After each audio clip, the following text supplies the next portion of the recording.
80 GG तक किए थे अपन, और 80 GG जो है हाउस रेंट से रिलेटेड है।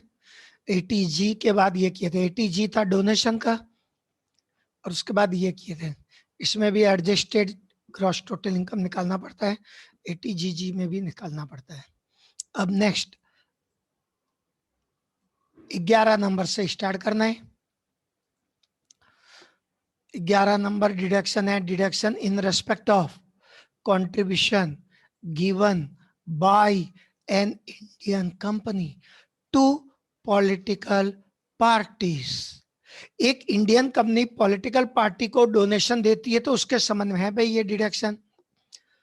और N erectile trust, section 80G एक कोई भी इंडियन कंपनी पॉलिटिकल पार्टी को या किसी इलेक्ट्रल ट्रस्ट को, जो बना हुआ ट्रस्ट है, उसको कोई पैसा डोनेट करता है तो उसके लिए है ये डिडक्शन। किसका मैसेज है? विनीता का। हाँ, आज तो अभी किसी का प्रेजेंट नहीं लगाया, अब लगाएंगे। तो 80GG भी जो है वो डोनेशन से रिलेटेड है, वो भी इंडियन कंपनी ने पॉलिटिकल पार्टी को डोनेशन दिया था वो, और डोनेशन कैश में नहीं होना चाहिए। आप जितना डोनेशन दोगे उतने का डिडक्शन मिल जाएगा, लेकिन कैश में नहीं होना चाहिए। मान लो आपने बीजेपी को 1 लाख रुपए का चंदा दिया, चेक से या बैंक ड्राफ्ट से या बैंक के थ्रू ट्रांसफर किया, तो आपको पूरा 1 लाख का 80, मतलब कंपनी है तो 80GG में डिडक्शन मिल जाएगा। कंपनी को छोड़ के और कोई दे देगा तो 80GG में मिलता है, वो इसके नीचे में। तो कोई कंपनी देती है 1 लाख रुपए चंदा, तो कंपनी को 1 लाख का डिडक्शन मिल जाएगा 80GG में। और वही कंपनी यदि कैश में देगी तो 1 लाख रुपए तो नहीं मिलेगा, कैश में नहीं मिलेगा। और कंपनी को छोड़ के आप और हम जैसे लोग कंपनी को या पॉलिटिकल पार्टी को यदि चंदा देते हैं तो 80GG की जगह 80GG आ जाएगा। बस वही है कि कैश में नहीं होना चाहिए। आपने मान लो बीजेपी को 5,000 रुपए चंदा दिया कैश में, तो आपको नहीं मिलेगा डिडक्शन, लेकिन वही 5,000 आप चेक से दिया तो आपको मिल जाएगा deduction. Next, deduction in respect of royalty income, deduction in respect of royalty income of authors of colleges books under section QQB. This deduction will be allowed actual amount of royalty, royalty का जो भी actual amount होगा वो, और ₹3 lakh which ever is less, जो दोनों में कम। वापस समझ लो, 80QQB रॉयल्टी से रिलेटेड है। और किनके लिए? जो ऑथर जो किताब लिखते हैं, कॉलेज की कि स्कूल की? क्या भाई? College book.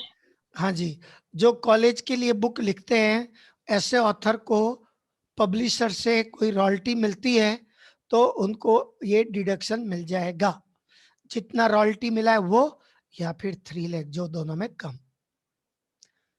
मतलब मैक्सिमम 80QQB की डिडक्शन है 3 लाख रुपए। उसके बाद 80TTA, बैंक में आपका कोई सेविंग बैंक अकाउंट है, बैंक में आपका यदि कोई सेविंग अकाउंट है और आपको उस पर इंटरेस्ट मिला है, तो वो इंटरेस्ट कौन सी इनकम होती है? आप पढ़ चुके हो, याद है? बैंक के सेविंग अकाउंट का इंटरेस्ट अपन अदर सोर्स में पढ़े ना भाई, अदर सोर्स में टैक्सेबल होता है। और पोस्ट ऑफिस का सेविंग अकाउंट तो एग्जेम्प्टेड होता है, याद है? 3,500 रुपए तक। जॉइंट अकाउंट होता है तो 7,000 तक। ये सब अदर सोर्स में पढ़े हो आप। लेकिन बैंक का सेविंग अकाउंट इंटरेस्ट तो टैक्सेबल होता है अदर सोर्स में, पूरा का पूरा टैक्सेबल होता है, लेकिन उसकी डिडक्शन मिलती है। तो अदर सोर्स में तो आपका जुड़ेगा इंटरेस्ट ऑन बैंक सेविंग, लेकिन आपको ये डिडक्शन मिल जाती है बाद में 80TTA की। कितनी? एक्चुअल अमाउंट ऑफ इंटरेस्ट या फिर 10,000 रुपए, विच एवर इज लेस, यानी कि 10,000 रुपए मैक्सिमम लिमिट है। सर प्रेजेंट लगा दीजिए ना। आज किसी का प्रेजेंट अभी तक नहीं लगाया, अब लगाएंगे, ये पढ़ लेते हैं उसके बाद लगाएंगे, ठीक है। तो अभी हम बताएं कि बैंक सेविंग का इंटरेस्ट का डिडक्शन मिलता है 80 ए में 10,000। और मान लो कोई सीनियर सिटीजन है, कोई सीनियर सिटीजन है या सुपर सीनियर सिटीजन है, तो उसके लिए असेसमेंट ईयर 1920 से रूल चेंज हो गया है, उसको 80 बी में मिलता है यही डिडक्शन, नीचे नोट लिखा हुआ है। तो उसके लिए 80 बी नीचे लिखा है, देखो, सीनियर सिटीजन और सुपर सीनियर सिटीजन को बैंक के सेविंग इंटरेस्ट का डिडक्शन 80 बी में मिलता है। इसमें 10,000 था ना, आप और हम जैसे लोगों के लिए 10,000 है मैक्सिमम लिमिट, सीनियर सिटीजन के लिए 50,000 रुपए मैक्सिमम लिमिट, जितना मिला है वो या 50,000, जो दोनों में कम।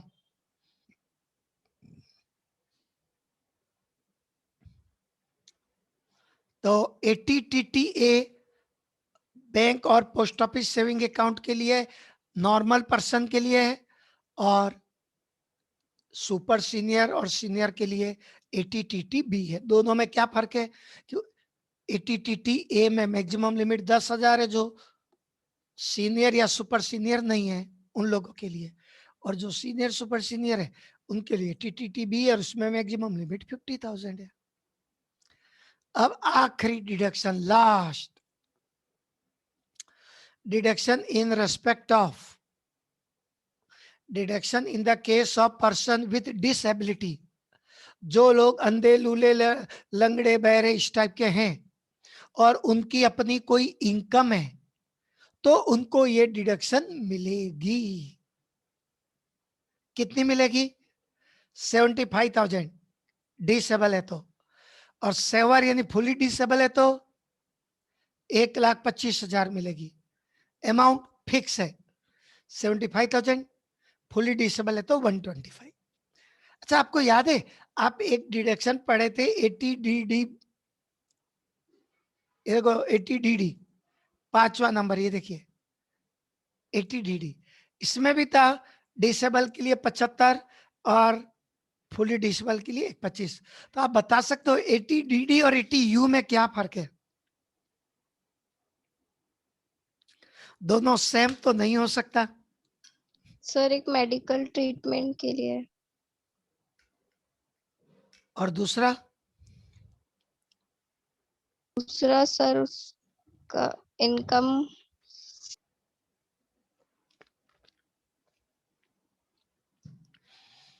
यानी कि एक ही पर्सन को 80 डी और 80 यू दोनों डिडक्शन मिल सकती है।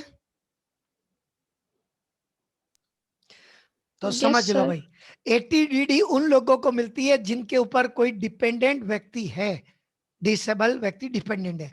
मान लो कोई डिसेबल है और मेरे ऊपर डिपेंड है तो मेरे को मिलेगी, उसको नहीं मिलेगी। वो मेरे ऊपर डिपेंड है तो मैं उसके लिए खर्चा कर रहा हूं तो मेरे को मिलेगी। तो ये 80 डी हुआ। और 80 यू क्या है? 80 यू वो है जो डिसेबल को खुद को मिलती है उसकी इनकम पे। कोई डिसेबल है और उसकी खुद की इनकम है, कोई व्यक्ति डिसेबल है और उसकी अपनी खुद की इनकम हो रही है, तो उसको मिलती है 80 यू का डिडक्शन। तो 80 यू का डिसेबल को खुद को मिलता है और 80 डी का उनको मिलता है जिसके ऊपर कोई डिसेबल डिपेंड हो। क्लियर या कोई डाउट? सर एक बार फिर से बताएंगे? क्या बताऊं, बोलो। ये 80 डी वाला 80 डी जिसके ऊपर कोई डिसेबल डिपेंड होता है उसको मिलता है। 80 ओके डी सर। उसको मिलेगा जिसके ऊपर कोई व्यक्ति डिपेंडेंट है और वो उसके लिए खर्चा करेगा। और 80 यू डिपेंडेंट को खुद को मिलती है, उसकी कोई इनकम है तो। और बोलो, साक्षी हो गया क्लियर? Yes sir. क्या रिपीट करो एक बार तो हमारा भी रिवीजन हो जाएगा। ATDD उसको मिलती है जो हमारे ऊपर डिपेंड रहता है। मतलब हमें मिलेगी सर उसकी यदि जो हमारे ऊपर रहती कोई है। डिपेंड है तो, जी सर, है ना। और ATU, उस इंसान को ही मिलती है जो डिसेबल है, उसी को मिलती है हाँ डिडक्शन। उसको मिलती है, उसकी कोई इनकम है तो। बिल्कुल यस। सही। कितनी मिलती है ये भी बता दो एक बार। 75,000 मिलती है, और फिर फुली रहती है तो 1,25,000।